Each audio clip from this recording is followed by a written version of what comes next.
Welcome to the Revolution Church podcast.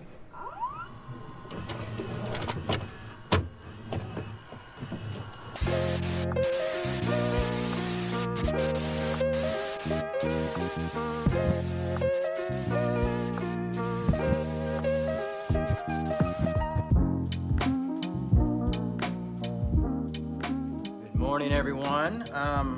Guess who's back? I'm back.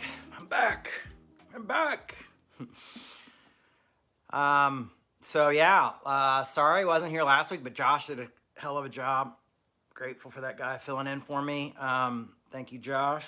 So last week we had my daughter's daycare had a couple COVID cases.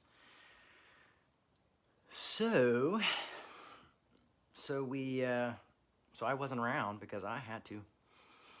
Super dad, and but what was so awesome is just getting some one-on-one time with Minnie.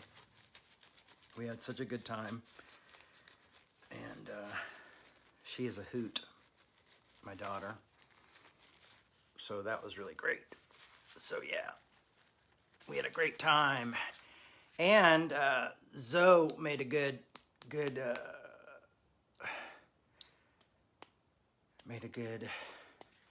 noticed something good. Made a good observation is that sometimes like Galatians might be good for us to sit for a week with some of this Galatians stuff too and kind of let it sit in. I like you guys are all greeting your neighbors. That's cool. So yeah, I was, man, this COVID thing, and I think those of you who are parents get it when it's just like, ugh, what's next? When is this going to just stop? It's been crazy, and then everybody's politicizes it, which really makes everything really even more fun. It's been cool. Things have been good. So 2 weeks ago when we did Galatians 2, I was in, which I was really glad I got to redo it because I think it came out better the second time. I should maybe do my talks twice. I was out in LA, hanging out with my buddy Pete. I got to see Steve Peters when I was there. I got to see Christy G. I got to see a bunch of friends. And that was nice to go out there, but also just relax, get some sunshine, and so good times. So here's the big scoop. The big scoop today is that I have decided to try to give up Diet Coke. I know, and it's pretty hard because my last Diet Coke was Friday morning right before I dropped the kids off. So I have like 5 days kid free right now. They're with their mom, and so I've decided to try to get off the Diet Coke. And man, I have no idea what they put in that stuff. I mean, I know what they put in it because I've been drinking it. I've been drinking Diet Coke since I was probably 10 years old, since it probably came out, and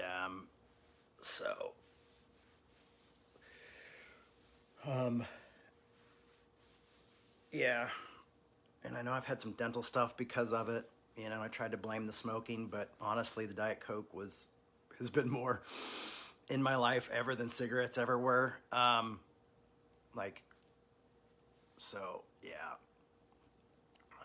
really trying. It's tough. I was in bed all day yesterday because my body was so used. I never thought that the Diet Coke caffeine did anything for me, and I was like, oh wait, it did. So I've been drinking some iced tea, a little iced tea, going back to my southern roots, and trying to balance it out. But drank some Coke Zero here or there, but it kind of gives my stomach get a little stomach ache from the Coke Zero. So anyhow, there you go. Slow and steady wins the race. An aspirin a day keeps the Diet Coke shakes away. So if I'm not as sharp today,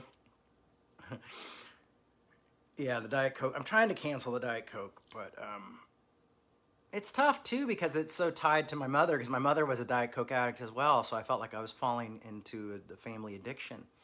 And but yeah, it's probably best that I don't drink Diet Coke. So I'm gonna try. I'm not saying next week you're not gonna see me going, but I'll keep you up to date on the Diet Coke challenge.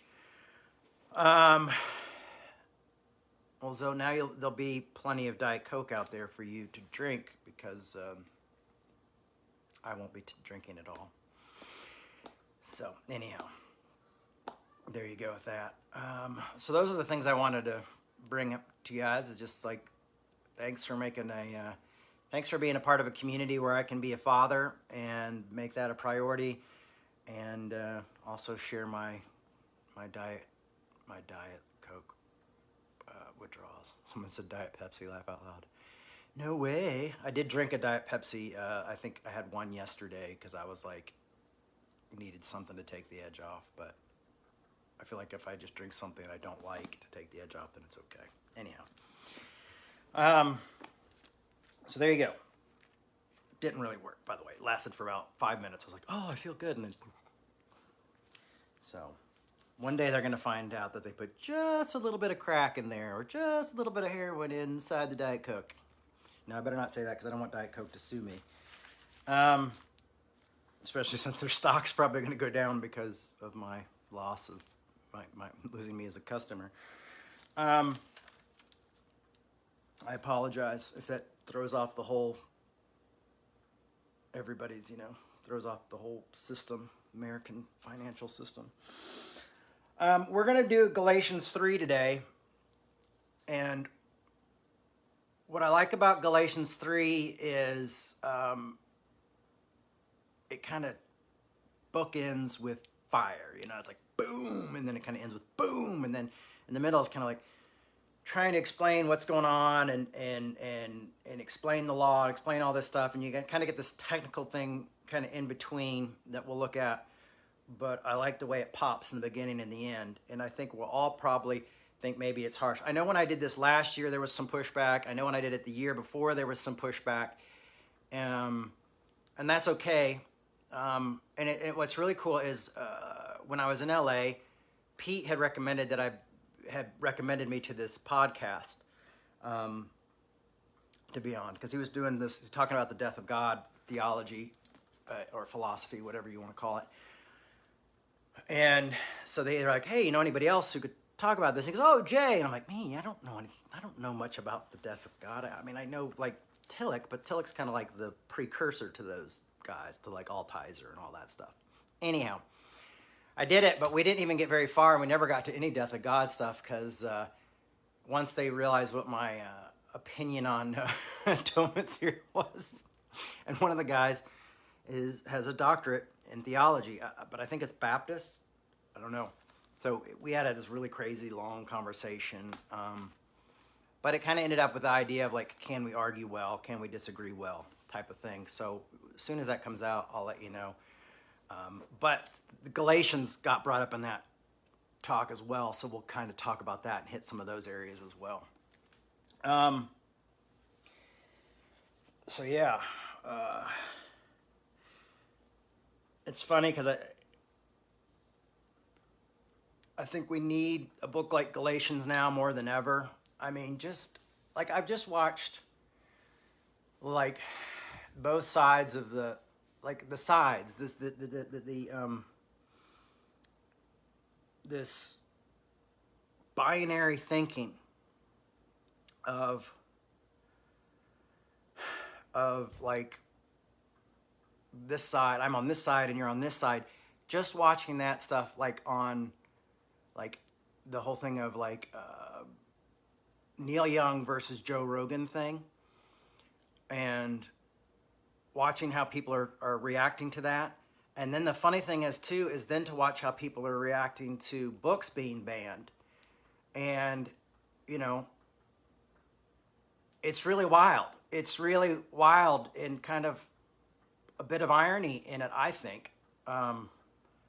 I can feel some of people's tempers going, oh no, Jay, blah, blah, blah, blah, blah, blah. But I'm just saying it's kind of the irony of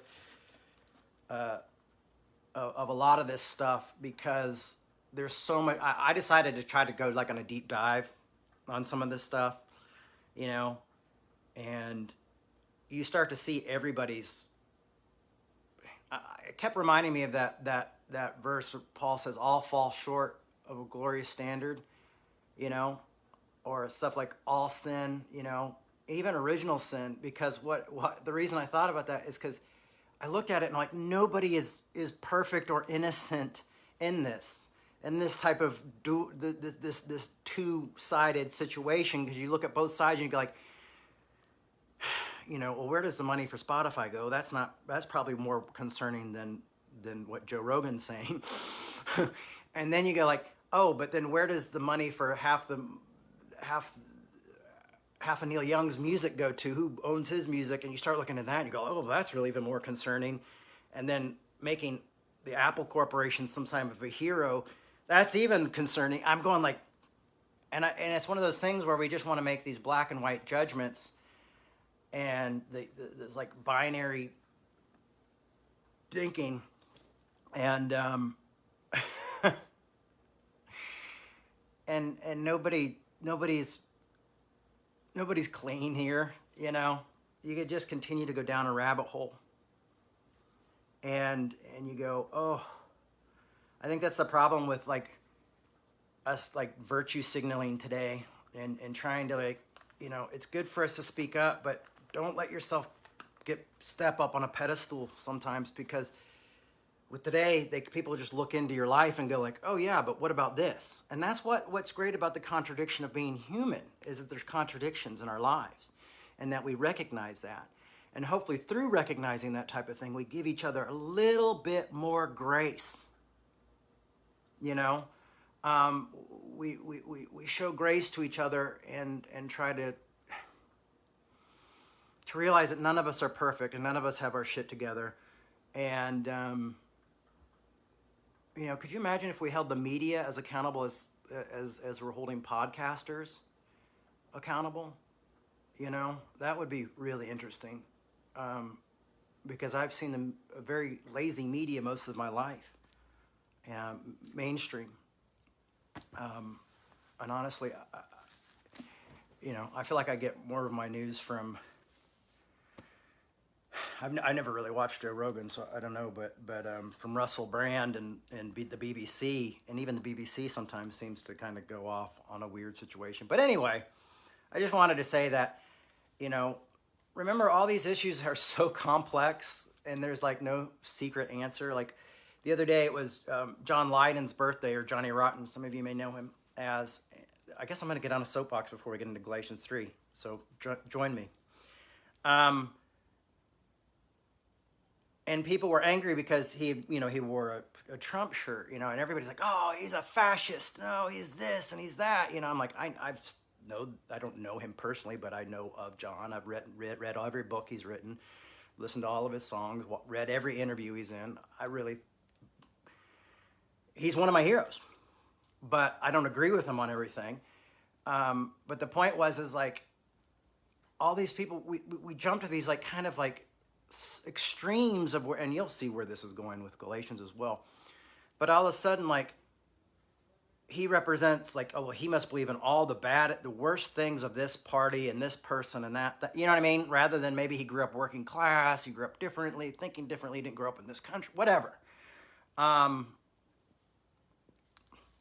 know, it would be like saying like, you know, well, Jay, you voted for a Democrat, so you must, you know, like someone who might be suffering from cognitive problems and loves capitalism and war. You know what I mean? It's like, I honestly, like, you know, so we just get like, do any of us ever agree a lot with all these politicians or anything, even if we like may have supported them? I mean, a lot of you guys were like, blue no matter who, you know, and now we're kind of looking at our blue and going like, what are they doing? You know, and so anyway, I'm just saying things are more complicated than we want to make them out to be. And there's so many complexities and so many contradictions, and let's embrace these things and look at these things and have these tough conversations, and not just throw everybody out for a t-shirt or having the wrong guest on their show, or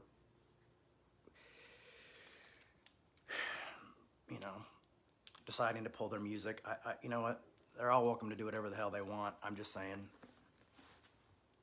all this, like, I saw that Nikki Sixx and Eddie Vedder got in an argument because he called his music, gross, and then Nikki Sixx said, well, your music's boring, and I was like, okay, this is the type of thing I can get behind, where these two guys are just giving each other a hard time over their music. Remember when that was just, your music's crap, no, your music's crap. I'm like, oh, this is kind of a refreshing argument, because people aren't like putting their whole lives and souls and judging each other for eternity based on a decision.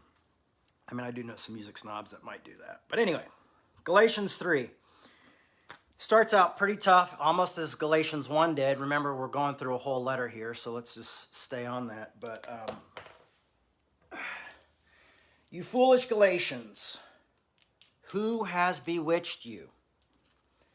So, I mean, basically when he says, who has bewitched you, in the New Living, I think it says, who's cast the spell on you?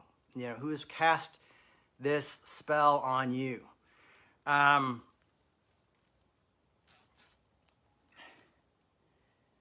It was before your eyes that Jesus Christ was publicly executed and crucified. The only thing I want to learn from you is this: did you receive the Spirit by doing the works of the law, or by believing what you have heard?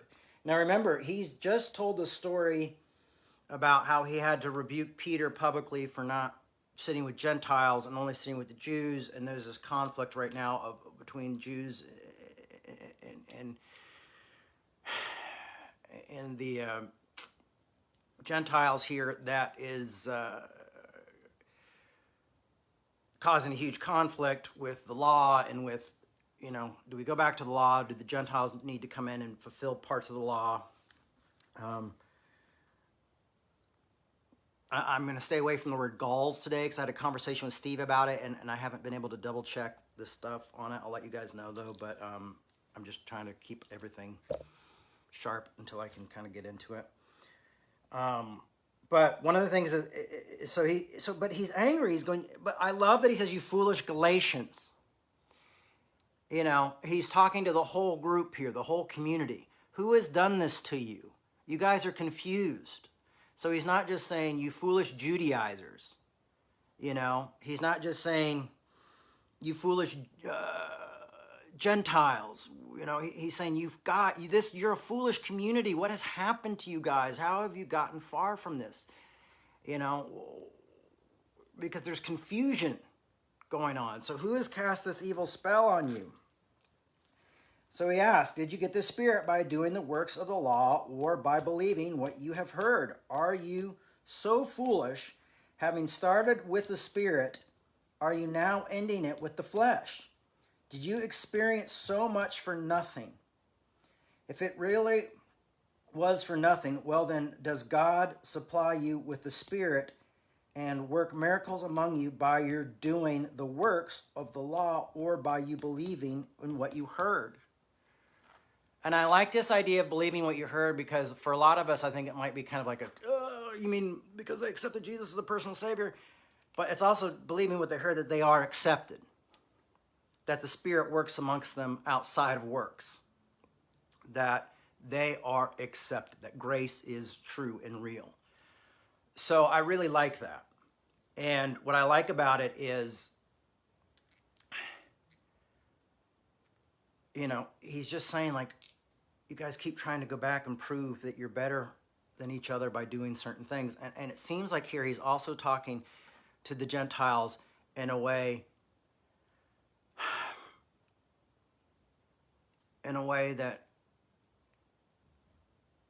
that's saying, like, if this is getting to you, shake it off. Don't let these lies get to you. He's saying this to Peter. He's saying this is to James's group. He's saying this to everybody. He's like, don't be fools. Don't throw this away.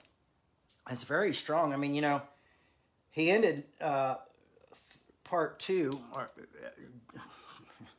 chapter 2, which these weren't in chapters originally, but so it all makes a little bit more sense when we kind of take it as a whole letter, not just in pieces, but for our study, it helps to be in pieces. In 21, he ended in 2:21, I do not nullify the grace of God, for justification comes through the law, then Christ died for nothing. You know, he's trying to, and I would even go further and say, then Christ lived for nothing. So, you know, his point here is, it's not about works. Now, this is the cool thing about grace and the cool thing about acceptance and the cool thing about burning the law down and destroying the law, is that only when we have no law can we really fulfill the law. You know, only when we have no restrictions, only when we accept that we're accepted and are able to live within that are we able to get to a certain level. I remember in my sobriety, when I thought God hated me because of my drinking and different things like that, I could not get that in my life. But when I went through this understanding grace and reading about grace, and it's so funny because I used to get really drunk and go to the bars and tell people about grace, I was like the drunken master, the drunken pastor. And, but I realized it didn't matter that I was accepted. If I was drunk in a ditch or if I was, you know, preaching to the millions, that I was accepted just the way I was. And it was only at that moment where I was able to go like, oh, you know what? I'm miserable.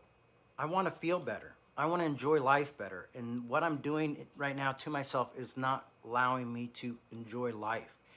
I got sick and tired of being sick and tired. Now it wasn't about God. It was more about me changing to live a better life so I could talk better more about this kind of concept of grace. It was transformative. But the funny thing is you kind of have to let all those rules and regulations, everything that we think is going to work, you kind of have to just let go, burn the whole system down, and just go, okay, I'm just going to be me. My mom's book, I got to be me. You know, it's just like I got to be who I am, and I got to live my life knowing I'm accepted rather than trying to be accepted. You know, that's the difference, is saying, well, I'm accepted. You know, I remember when I came out affirming, and one of my board members told me that God was against me. And I'd been reading a lot of Brennan Manning, so I just looked at it and I said, no, the Father is quite fond of me. And he actually kind of laughed and was pulled back by it. I think I'd been waiting years to use that comeback. Never thinking anybody would tell me God was against me. But then a lot of people did. And that's kind of a great place to kind of know where you stand. And when you know when you stand and when you're not trying to be into this people-pleasing thing, or even worse, God-pleasing moment, you know, you're not trying to, you know, I think often that my father built so many buildings and raised so much money and did all this stuff. Like, I remember we'd go to other mega churches and they just had a church and they had their little things. And I was just like, oh, where's all the stuff? You know, where's all the other buildings, you know, and all the other things that you guys do? You just have a building? You know, but in some ways, I think it was that kind of, that assemblies of God is, you know, you've got to do big things for God, great things for God. You got to keep God happy. You don't want to lose your salvation. And so I think in some ways, those buildings were my dad's monuments to God, saying, look, God, I'm doing all this work for you. You know, will you love me now? Do you love me? Do you love me? You know, it was this constant thing of like, religion in some ways stole my father away from me because he was so focused on doing big works for God. You know, it's like, yeah, we had a nice house, but he wasn't often there to enjoy it. It was more like, I'm going to make a nice house for my kids and my wife so I can work really hard and do big things for God. And then there has to come a point where you realize you don't have to do big things for God. You don't have to do everything for God. And that's what I think, you know, there's other people. I mean, I think my dad thought like, well, I'll have this place for unwed mothers. I have this place for prisoners. I'll have this place, you know, for the poor. And then we'll have this place for middle class. And we'll have this place for rich people. We'll have this, you know, like everybody, you know, like the whole body is going to be covered. Everybody's going to be covered in this big thing I build and these big television shows. And that happens to a lot of us. And I think that's what's happening to the Judaizers in some ways, because they're going, this is the way we've known it, and this is the way we've done it all our life, and now you're telling us this isn't how to do it anymore? And do you know how hard it is to break that type of tradition in your life. It's almost a habit. You've got this idea, and then you go like, well, I've done all this stuff, and then you go like, well, you didn't have to, and you go like, but I didn't have to. There's regret. I know for a lot of people when I think it was hardest probably for people in the reparative therapy type of ministries, when I would go to them, because they had so much to lose by me saying like, I don't think this is a sin, and I want to talk to you about this. But for them, it was like, but I've already told all these people it's bad, and I've already done this, and I've already, this is what I'm known for. Like, how can I just all of a sudden say I was wrong, or it was a mistake, or this wasn't what it meant? You know what I mean? It was like this kind of like, this is my identity, And even when I was arguing with this guy recently on a podcast, it was almost like, he was a particular part of a particular type of denomination and group. And so that denomination becomes your identity, and there's a list of rules and regulations that you've agreed to, and a theology that you've agreed to that you have to think by, so you're stuck. That's why I don't think I could ever join a denomination, because I don't think there's anyone I could completely agree with, and I don't think I'd ever start one because I don't want anybody to completely agree with me. And so that's what you have happening here, is these guys going like, you're having a reformation happen. And in reformation, often violence happens. And honestly, I think that's what Paul's really trying to do here, is to keep these two groups from killing each other, and to keep these two groups from really destroying each other's lives. And showing us how we have to do community. But at the same time, you think with an opening like, oh, foolish Galatians. Like, oh, how was that grace? But sometimes that's what you have to... Sometimes you have to hear tough stuff to wake you up. I had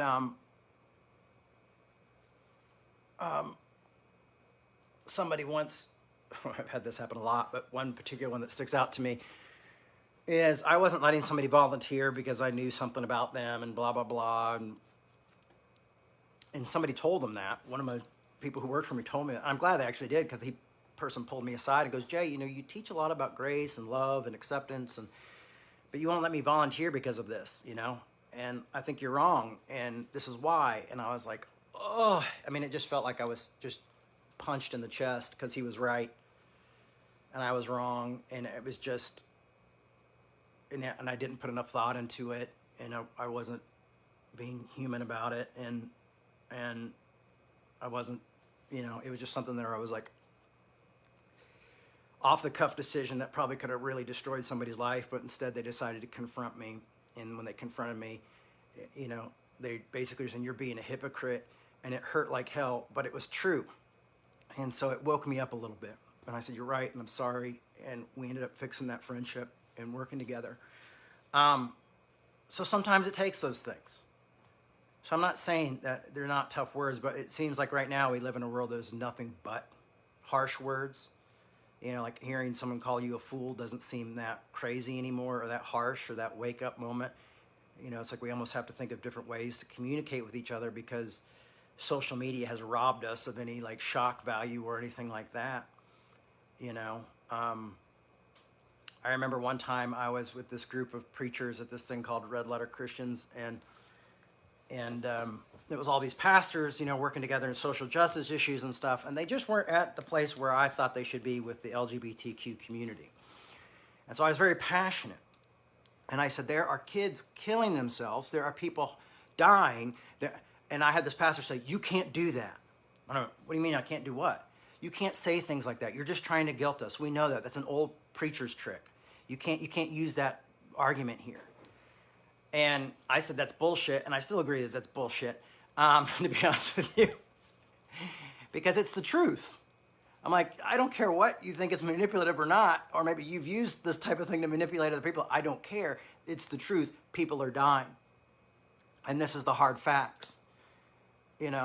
So, if this is making you uncomfortable, I'm not the one making you uncomfortable. It's just the truth is making you uncomfortable, and you're telling me that I can't go there because you don't like the way it makes you feel. Anyway, I feel like, I don't know why I shared with the location of where that happened, but I just feel like it's important that we all know, like, not everybody arrives at one moment, you know? We're all in different places, you know? But these guys have done a lot more work in social justice issues than I ever did, but here I was saying, like, oh, we got, you know. And it was actually a good group, and it was a really hard conversation. Actually, you know, me being king of tough conversations, saying that, I'm not, because that was my last year, and I left because I couldn't. I felt like they weren't coming with me, and that probably might not have been the best decision to make with hindsight. I was just like, I got to move on. But maybe it was, but that's not today's talk. So what you're doing here is you're seeing Paul is really trying to shake these guys and saying, you know, you guys are foolish, be careful with each other, blah, blah, blah.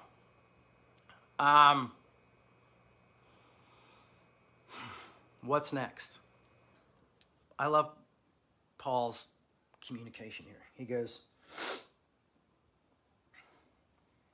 let's just jump in at 5. Well then, does God supply you with the Spirit and work miracles among you by what you're doing in the works of the law or by you believing in what you heard? 6 says, just as Abraham believed God and it was reckoned to him as righteous, so you see those who believe are descendants of Abraham. And the scriptures, foreseeing that God would justify the Gentiles by faith, declared the gospel beforehand to Abraham, saying, all the Gentiles shall be blessed in you. For this reason, those who believe are blessed with Abraham who believed. Now, one of the things I think is very interesting about this is that Abraham is about 430, 40 years prior to the law being given. And it's funny because I would actually use this in an argument with someone recently over atonement theory and why I said I feel like it's worthy of discussion because Abraham is the father of grace. And so maybe the question is if he was made whole by his faith and, you know, what was... And we're going to talk more about that. I actually just bought a book on the atonement theory to kind of sharpen up on that so we can talk about it more soon. And, you know, also keep myself questioning things because I think that's important. For all who rely on the works of the law are under a curse. For it is written, cursed is everyone who does not observe and obey the things written in the book of the law. Now it is evident that no one is justified before God by the law. For the one who is righteous will not live. For the one who is righteous will live by faith. But the law does not rest on faith. On the contrary, whoever does the works of the law will live by them. And what Paul is saying here is that if you're going to follow the law, you have to follow the whole law. It's not a pick or choose type of thing. It's not, well, now you just have to be circumcised and obey these dietary laws. You know, he's saying, no. We're not justified by that. It's all through grace. And he's saying, you know, if you want to be justified by the law, then you have to follow it to the letter. And no one can follow the law to the letter because all fall short.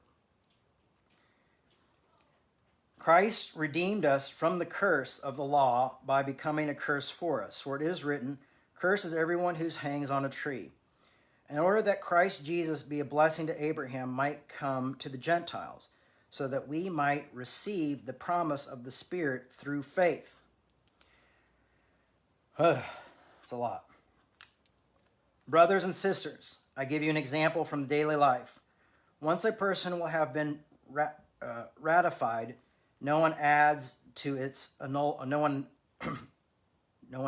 annuls it.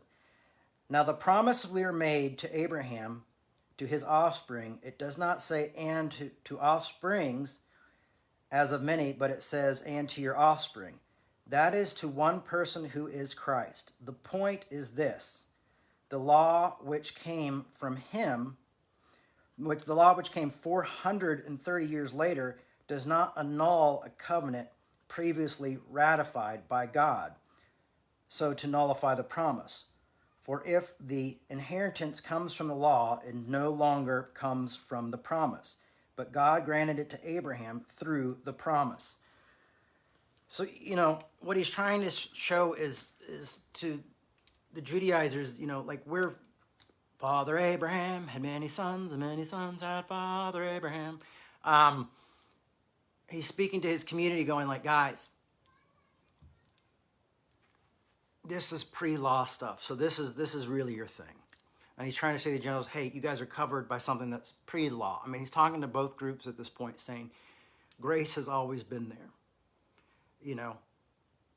Abraham was made righteous because he believed, not because of what he did or what he didn't do. Because if you follow, it's so interesting. Like if you go back and read those verses about Abraham, you'll have many descendants of the stars, and he believes. And then the next second he doubts. And then he tries to make it come out by his own works. And he screws everything up. You know what I mean? So you don't have this perfect thing of where like grace just made everything boom, or faith just made it boom. Like all of a sudden he doubted and then tried to do it on his own. Because he thought, well, I don't know if I can trust God. I'm a bit old to have children. I'm a bit due to do this. So, maybe I should be with this person or do this. And maybe I should take on another wife and I can have children with her because she's younger. And, so the whole thing goes awkward, goes crazy, goes upside down. I like Paul's revision of it because it seems really like Abraham has really got it together. But Abraham didn't even have it together. And that's the beautiful thing about grace. That's a beautiful thing about the situations that I mentioned in the beginning of all these people going like, oh, you're this, no, you're this. It's like we're all complex human beings. We all have contradiction. All of our stories are unique and different. The father of faith had faith for about 3 seconds and then the next second doubted it. Doubt is part of faith. It's not the opposite of faith. It's an element of faith is what Paul Tillich says. So in some ways, that contradiction of the doubt and the faith together become a higher truth. You see what I'm saying? That it's almost necessarily that was part of his faith journey is that he had to doubt in order to have it be real, concrete. And that's an interesting way to think about it, is how what does the contradiction look like? The contradiction hundreds of years later, it looks like this. It looks like Paul coming and saying, here's our father of faith. Even though he had contradiction, ultimately he was still the father of faith because of those few moments of clarity that he had. Even though he had other moments of non-clarity. And that's the problem is in today's world, in today's thinking, we always want to have,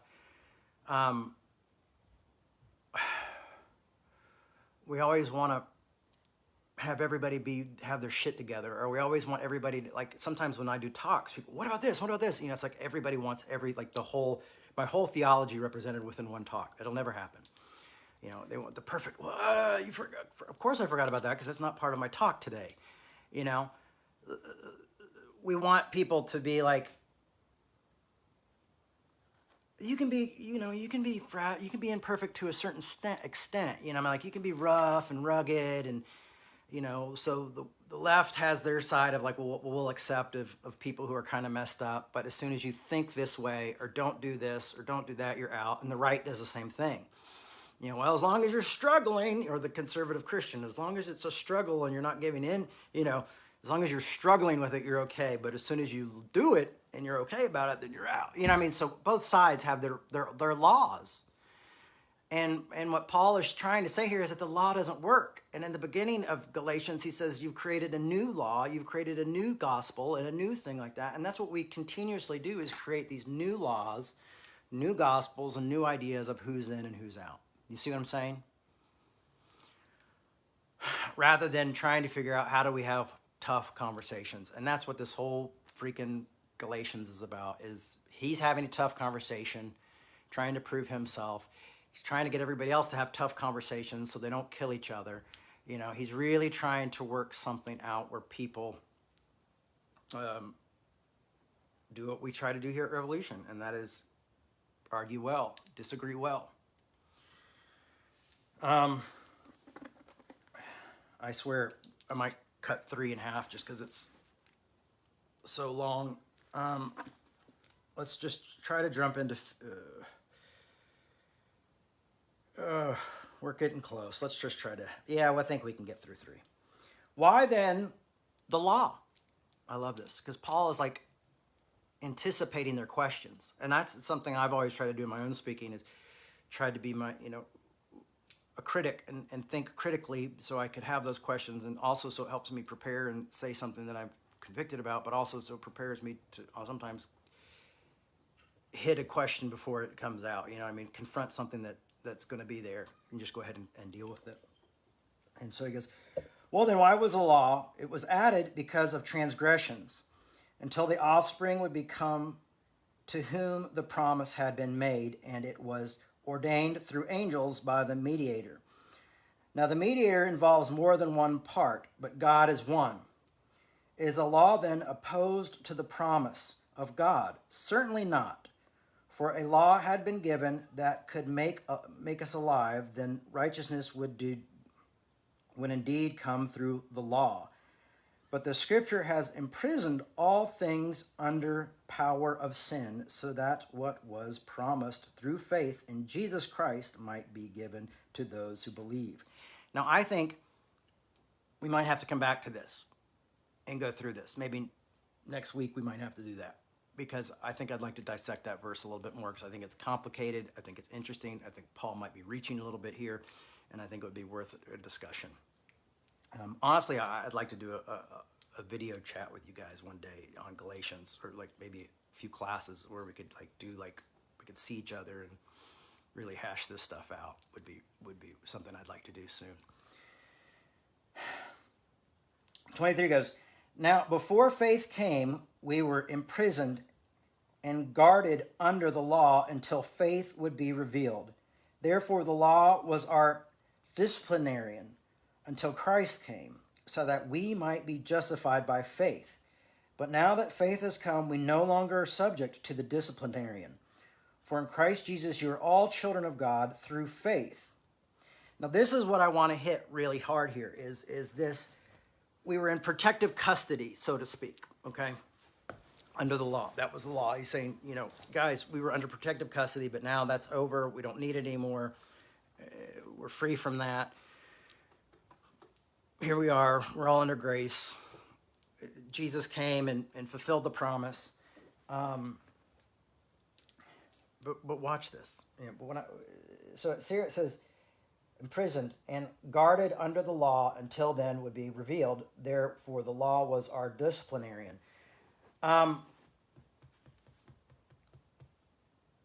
What I think a lot of us have done in this situation, I'm going to pull this out. I'm going to try to take more of a radical theological look at this, or pyrotheology. Pete calls it. That's always when I wind back out and go, bigger look, bigger picture. For me, is questioning is, what does this say for us today? And what is this asking for us today? I feel like a lot of us have become disciplinarians of our own dogmas, of our own convictions, of our own thoughts, and this is why we're unable to. We don't like conflict. But the problem is if we avoid conflict, often that just goes straight to war. I know I'm a recovering people pleaser. I think my last marriage probably really suffered because I was trying to always just be a people pleaser and avoiding conflict. And then what happened is it goes straight to war and you're no longer married. So what I want to ask you is, are you becoming the guardian of the moral laws? Are you becoming guardians of the Democratic Party? Are you becoming guardians of the Republican Party? Are you becoming guardians of the Baptists or the Lutherans or humanism or atheism or any? Are you the guardian now of these issues and trying to keep people in protective custody, under your custody? Are you trying to be the disciplinarian? So are we all just become disciplinarians of our own laws that we have created that said you're in if you do this? Like when I became LGBTQ affirming, I was out. And then a few years ago at Wild Goose, someone told me that people were protesting one of the speakers there because they hadn't come out as affirming, and they were getting protested. Now, the first year I was there, I got in trouble because I talked too much about being affirming. But how it changed is now it was more acceptable and more widely celebrated Now these folks had become guardians of being affirming. So if this guy wasn't completely 100% affirming, and maybe he wasn't there yet, maybe he was working on this, but this is a guy who does a lot of social justice work that would make me look like a lazy bastard. Good guy. And he's getting protested by progressive Christians at a progressive festival, and he is super progressive. And I'm going like, oh, well, now we're guardians of the, now that's become law. Like just in a few years, this guy's out now. When before it was that we were out, and now we're coming in and going, you're out. Do you see what I'm saying here? So this is why these are good conversations, tough conversations to have, is because, you know, I also think like there are times where we have to speak up loudly, like Paul does, you know, to Peter in front of people and says, you know, you can't say these people are included and not sit with them. You know, I think we have to speak out for injustice. But I also think, like, following Dr. King's example of going like, okay, these people are victims of their time, victims of misinformation, victims of tradition, and they need to be confronted, but we have to see them as victims and not as enemies. Otherwise, we're a chance at going to war. And often they did go to war with them only because they attacked him, not him attacking back. He would, you know, be literally beaten and bloodied by people because they hated so much that he just wouldn't fight back. You know, because he was, you know, he just had recognized me as a human being. And so obviously I believe that stuff is very important for us to do. You see what I'm saying? But it's tough. It's not easy. Anyhow, what I'm trying to say is what I'm trying to do here is ask you all to look at yourself and ask yourselves, are you being disciplinaries? Are you being the gatekeeper? You know, I remember when I first started speaking about grace, it was like, you know, there was grace monitors, you know, like hall monitors, like, oh, are you allowed to be here? Can I see your ticket? You know, I'm like, it's free, but we're, you know, we got in for free, but now we're looking for people who are going to earn their way in. Now we want to make sure they've earned their way in, even though we got in for free. And it becomes extremely toxic place, right?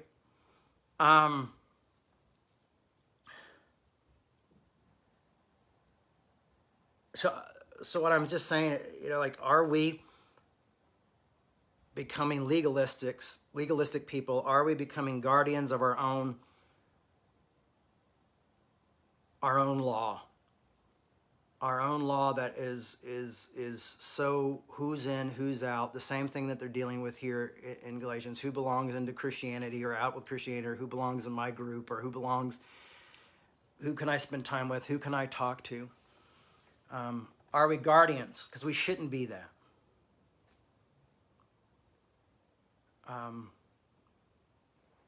Because it's judging. And we're sitting there on the judgment table saying, you're in, you're out. You're in, you're out, you know? And that's why I think it's interesting, like, to look deeper into situations. That's why I thought it was interesting to look into the Neil Young versus Joe Rogan situation, you know, and then realize like who Neil Young sold half of his music to. And the fact that he's never said, like, don't buy half of my music because the people who own it are bad people. You know, I'm not here to say that he's bad for that, but I'm also not, and I'm not going to defend Joe Rogan because that's not my guy either. But what I'm trying to say is like, it was just more of a complicated situation. You know, there's more to it than what the media is telling us, what we're seeing and what we're doing. We're just kind of like just judging, boom, boom, boom, guardian. Okay, he's in, he's out. And I watch people I love and respect, you know, decide, well, I'm going to throw this guy out completely and throw this, and this guy's in completely. And I'm going like, yeah, but do you know what this guy's supporting? In 10 years, his misinformation is not going to be as bad as still where the money is going here. You know, there's just, I guess what I'm trying to say is we don't have a whole lot of room to judge each other or to be the disciplinarians, because we all fall short. You know, there's a reason, you know, when you leave the church, a lot of people leave the church because of legalism. Some leave because of bad worship music. Some leave because the pastor didn't hang out with them enough. There are all sorts of different reasons why people leave the church. But I'd say the probably top reasons is legalism or doubt, and but often legalism just gets carried into the next situation, because often is because we want a solid answer, and legalism sometimes promises us rules and regulations will make us comfortable and give us a solid answer, and that's just really not how the world works. Especially if you read philosophy, there's always going to run into contradictions. There's never going to be anything perfect, and you're going to realize that everybody is human. And I mean, for example, like when I've in the past brought up Dr. King, not on Dr. King Day, I've had people be like, "Oh, he was a communist, or he was a socialist, or he was a socialist, or he was a womanizer, or he was an alcoholic." Or I bring up Paul Tillich. "Oh, Paul Tillich, he loved pornography, and he wasn't very nice to his feet." I'm going like, yeah, these guys were human beings. These guys were people. They did a lot of great things, but they were still messy human beings. And there's got to come a point where we stop being the guardians of the galaxy and the guardians of morality and the guardians of the kingdom of God, and we have to go like, all right, we're all human. And that's what a lot of us are finding out. I mean, why are some of my friends, saying like, I'm in an open relationship, or I'm doing things like that? Because they're going like, this is where I'm at. This is where I want to be in my life. This is, but back then that wasn't, things weren't accepted. You know what I'm saying? I'm just saying, like, times change, people make mistakes. We reevaluate what sexuality looks like and what it's talked about, but then we kind of forget the past. Like, for me, sometimes it's amazing how many people forget what it was like for my good friend Steve to go through AIDS in the 80s. Like, people forget what the fight for all those people who were dying of AIDS, and how important the lesbian community was to them, and what that bond brought. And that history is forgotten because so many of those people passed away from that time, so many men, and people are into another fight, and then they forget that these guys suffered. We could learn from them. These people went through hell and were treated like, put the scarlet letter on them, and we could learn from them. Like, it's this idea that we always think that our generation's got it figured out, but we don't. And that's what I always liked about being part of Generation X, is I've always felt like we always were the generation, one of the generations, not maybe all of us, but a lot of us in this generation, we're always like, I don't know. We're just trying to figure it out, Oh, you guys want to fight? Okay. The idea of just kind of listening, going through it. It was kind of a neat time to be alive and go through that with a particular generation that seemed a little bit more like open to doubts and questions of sacred cows and things like that. But I really do want to, what today is, I'm just going to say, like, no one's asking you to be a guardian. For a long time, I felt like that was my role in my family's life, in the Baker life. I'll use myself as an example. I think that'll make it easier for you maybe to grasp what I'm trying to say here, is that I had to defend my family. I had to defend them, and I had to almost be the Messiah, put on a badge, and I'm going to protect them. And now I'm at a point in my life where I realize that was, some of that was a waste of time, and that's not my job, and that's not what I'm called to do. And people are free to have their opinions and think the way they want to think, and that's okay. And then you get someone like John Ronson, who comes out with this, his When Things Fall Apart podcast on the BBC, and does this thing on my mom and Steve's interview, and like becomes the #1 podcast in the UK, and then that episode becomes the #1 episode of that podcast, and you're going like, oh, well, there's the, or Jessica Chastain, even though the film wasn't perfect, you go, oh, there, I've spent all my time trying to do this, and sometimes it bites you in the ass.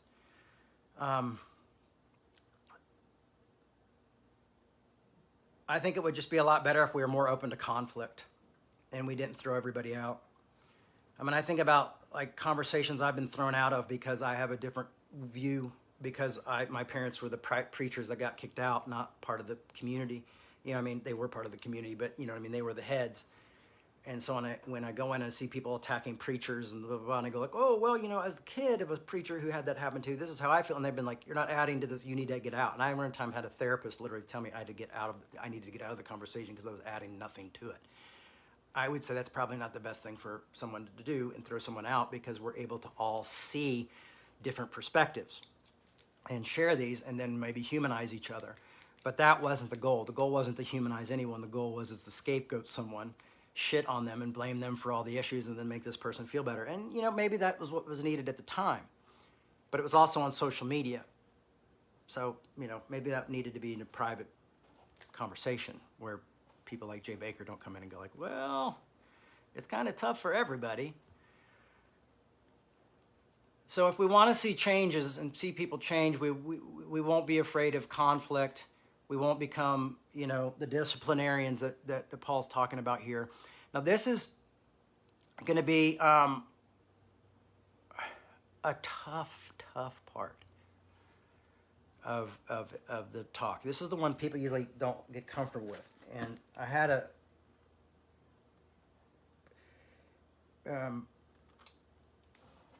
discussion about this verse the other day with somebody, and we'll talk about it for a second. So yeah, we're going to go a little bit over today, but not too much. I want to make sure you guys get to the cafeteria after service, or we're not going to beat the Baptists today. As many of you are baptized into Christ, have clothed yourself with Christ. 28 says, there is no longer Jew or Greek. There is no longer slave or free. There is no longer male and female, for you are all one in Christ Jesus, and you all belong to Christ. Then you are Abraham's offspring, heirs according to the promise. So you could say there is no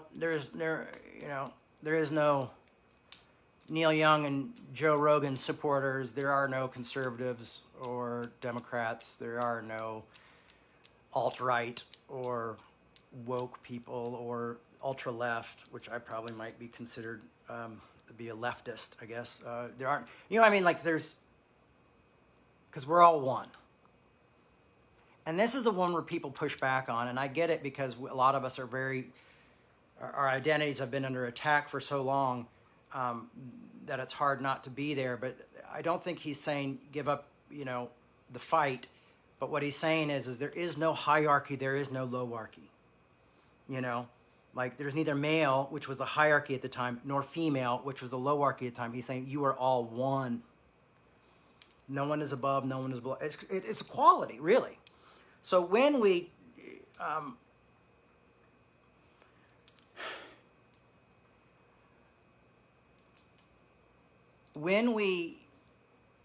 talk to people, and then this is such a hard road to navigate in this culture, in this time,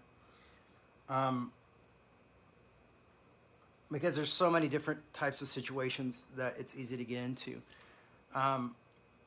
Now, one of the guys who pushed back on me on this recently said, well, Jay, there was a prayer that said, thank God I am not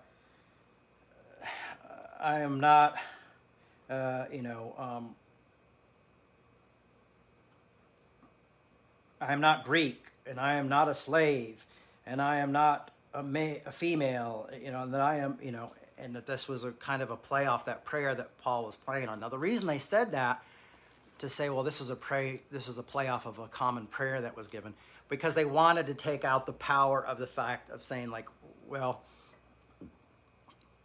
we have to our identity needs to be human, not built in these Greek or Jew. Think about telling Jews and Greeks that, there's neither Greek nor Jew. You've got now, I feel like at this point, the people in Galatians and the Gentiles, I've called them the Gauls in the past, are like, wait a second, there's no Greek. We're Greek, and we have, we thought we were protecting us from the Judaizers, but now you're also stepping on our toes. What do you mean no? And what do you mean no? And the slaves are probably like, yeah, no slaves, and the free people are like, what do you mean I'm equal with the slave? Everybody at this time has got their own baggage and their own situation, and they're going like, what? I'm not like a slave. I'm not like a woman. I'm not like a Gentile. Those filthy sinners. I was born God's chosen. And then the Gentiles are going like, well, we're Greek, and that's pretty great, but you're also saying that these are supposed to be chosen, but now we're all one. And that's what's being said. And I think we can often allow our identities to get in the way, but the reason I tread so lightly on this is because I recognize that I am a white heterosexual male saying this, you know. But I'm also know that I'm quoting, you know, a Jewish rabbi who's trying to, or a Christian Jewish rabbi who's trying to bring a community together as well and not have them kill each other.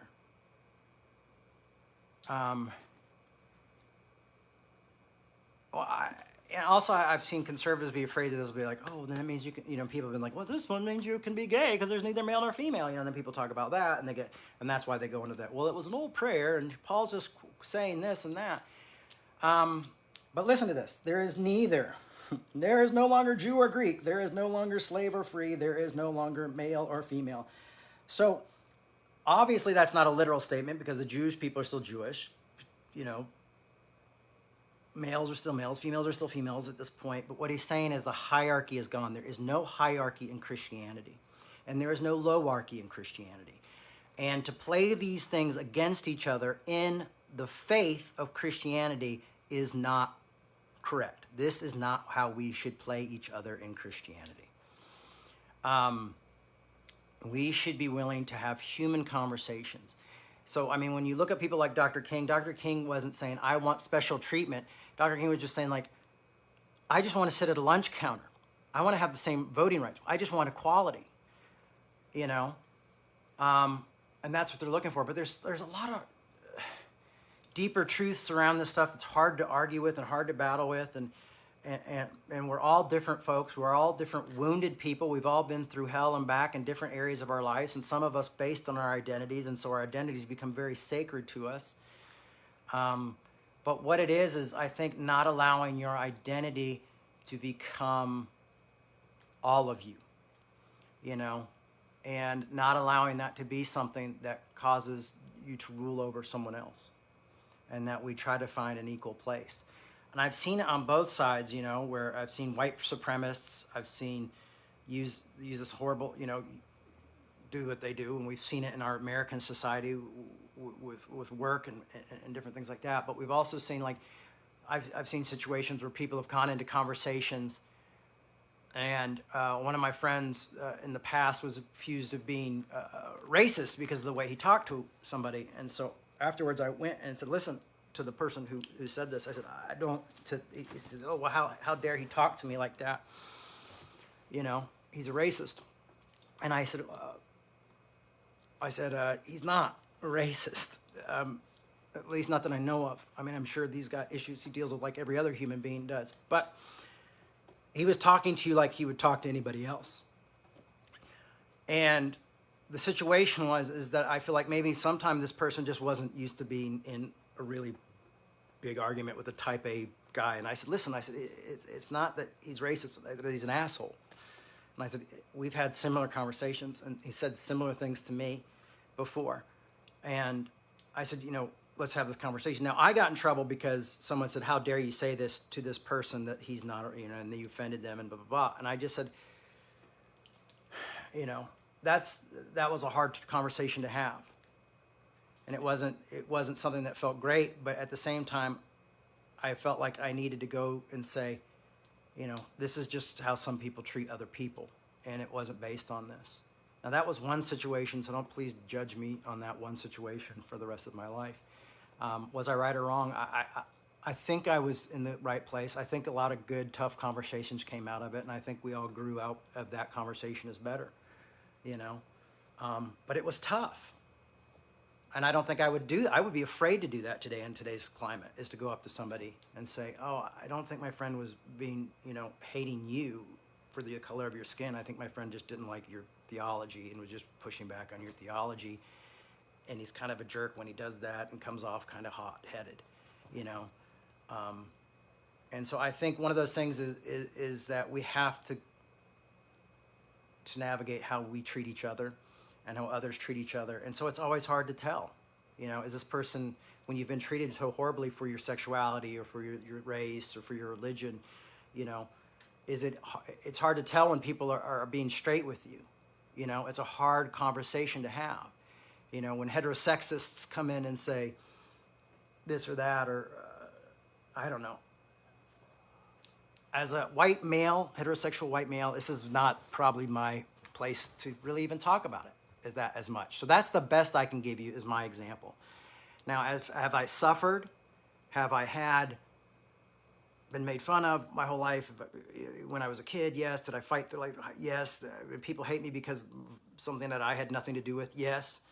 Have I been bullied? Yes. So my empathy can go to a certain extent. You know, did I sit through my dad's prison time together? Yes. Do I know what it's like to be poor? Yes. But I haven't suffered everything, and that's why this community is really great and tough. But I hate even bringing up the examples, but it's the reason that we're here is so we can have these tough conversations and go, okay, if Christianity is about giving up our identities, what does that mean? What do we hold on to after that? What about us do we hold on to? And we have those tough conversations. And I think a lot of you guys are having that conversation right now with the community in the message board, which is great because I've looked down at the message a few times and seen some of you guys talk to each other. And, you know, and I just like what lay down, Zoe's saying, I believe this verse calls us to lay down our privilege of our identities. We do, yeah, we do lay down our privilege of our identities. And we also kind of have to recognize where that privilege is sometimes, you know, because now in today's culture, privilege is in different places and different, you know what I mean? You've got these like different communities have different privilege. And so when we walk into those communities, we recognize that, and that we don't, here's the fact, is that we don't allow the identity to be what we're going to judge each other on. I don't even think we should like if someone wears a shirt that says, well, I'm a Republican, and someone wears a shirt that says I'm a Democrat. I mean, you know, we automatically judge there. Honestly, so I don't even know if we're ready for there's neither Jew nor Gentile, male, female. We already judge each other. We already go, oh, they're the piece of shit. And then it's always the people who are judging us that we want to say, oh, those are the people in power, you know? And problem is I feel like I'm in a day and an age where when I grew up, it seemed like all the conservatives had the power to destroy you. And now it seems I'm in a world where mostly liberals have the choice to destroy you, you know, can destroy you. I mean, look at the bat. That's why I brought up the Joe Rogan, Neil Young thing. It's because it's interesting because you feel like you have two different people here, but they're not really that different. It's like Republican and Democrat. They have a few differences, but they're both kind of screwed up systems and full of screwed up people and focused on greed and money. You know, so.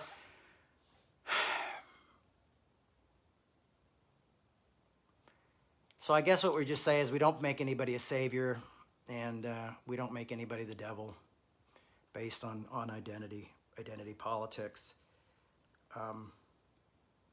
That we try to figure this out in a genuine human way of understanding each other, and that we try to accept each other completely and have the tough conversations. And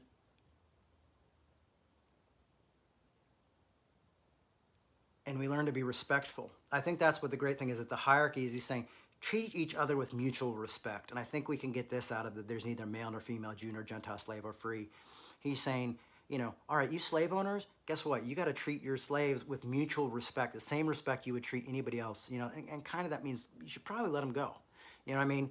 And you guys who are slaves probably shouldn't show up in the middle of the night and kill them and get revenge. You know what I mean? It's like, you know, guess what? Females can be leaders. Males can be, I mean, that's what's happening here is he's saying like females are apostles too. I mean, I think if we look deeper into the Bible, we'll see that there were female apostles and female disciples that were just ignored. But, you know, it's saying like, we're all here. But we don't see it that way. And I think if you take your enemies sometimes and you go look at your enemies, and you might think your enemy's here, like let's just say Jeff Bezos is your enemy. Of course, it looks like he's here, but you have to go like, I'm here. He's just a guy. President, just a guy. Your boss, just the guy, just the gal.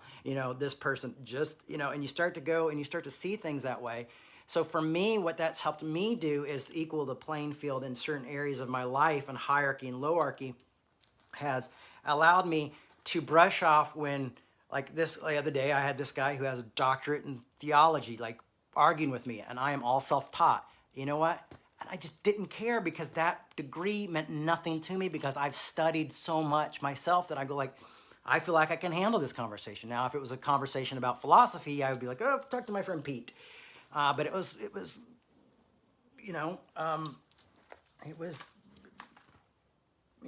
I love talking about the Bible. I've studied the Bible inside and out, and I was able to have the tough conversations about the scriptures and about theology. One time someone put on a poster once under my picture, theologian, and I just put the poster up online just to promote this event, and everybody's like, you're not a real theologian, and you blah, blah, blah, blah, blah, blah. And man, I felt bad. I'm like, oh, I'll ask him to take it off, and I'm sorry, you're right, I didn't go to school for that. But I can handle my own with a theologian. So if you're a theologian or not a theologian, we are all still one in Christ, and we can still have really tough conversations. Now, when I had this argument with a theologian, guess what? I did go order a book about what we talked about because I was like, you know what? I just want to sharpen my skills up on this because, he had some points that I would like to take a look at. I'm not afraid to learn from those situations.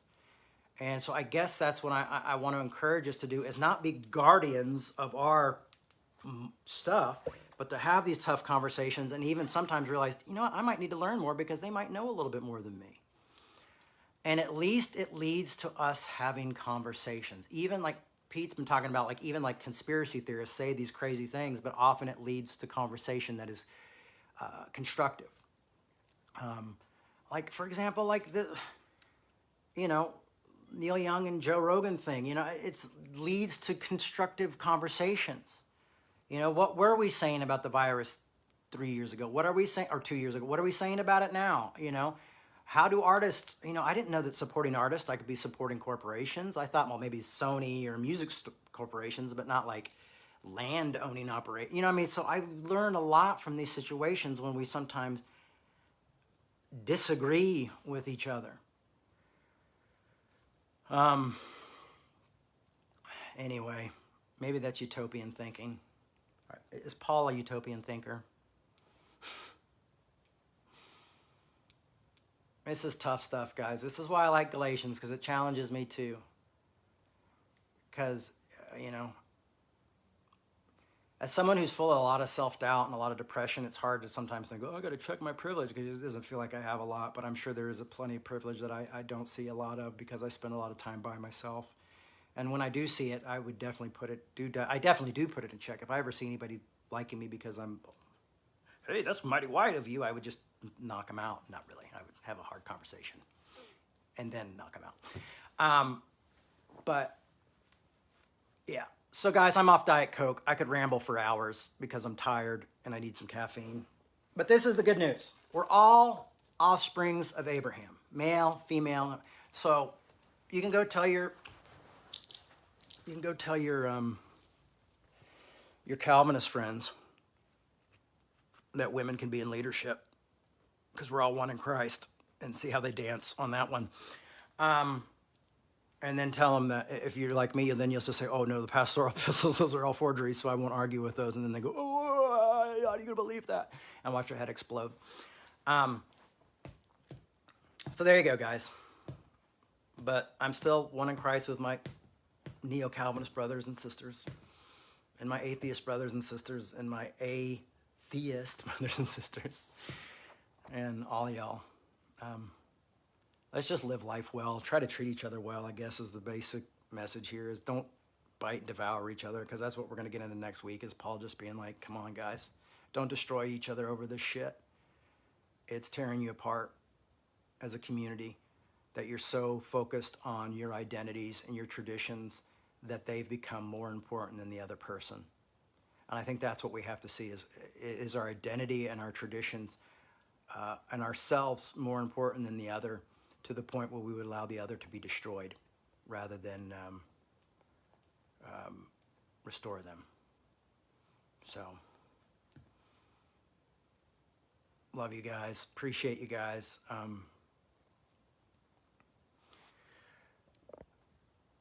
I love Thomas's stuff here. I always have to kind of ignore it because some of it's so deep.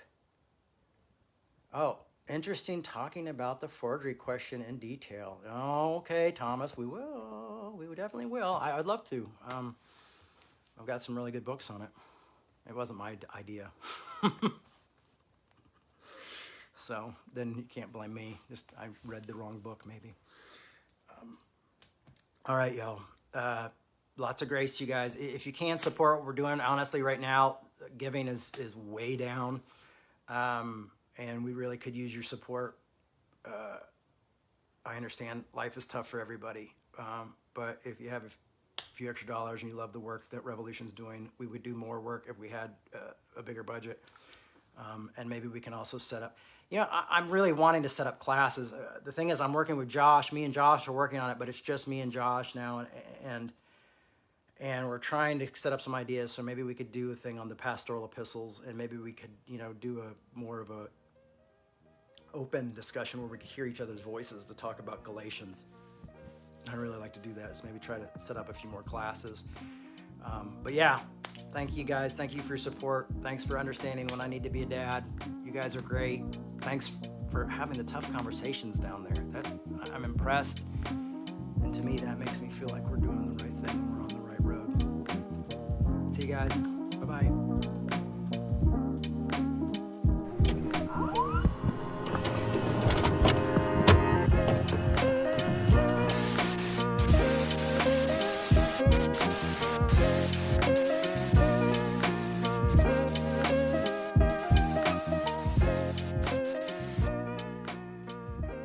Thanks for listening. We hope you enjoyed this podcast.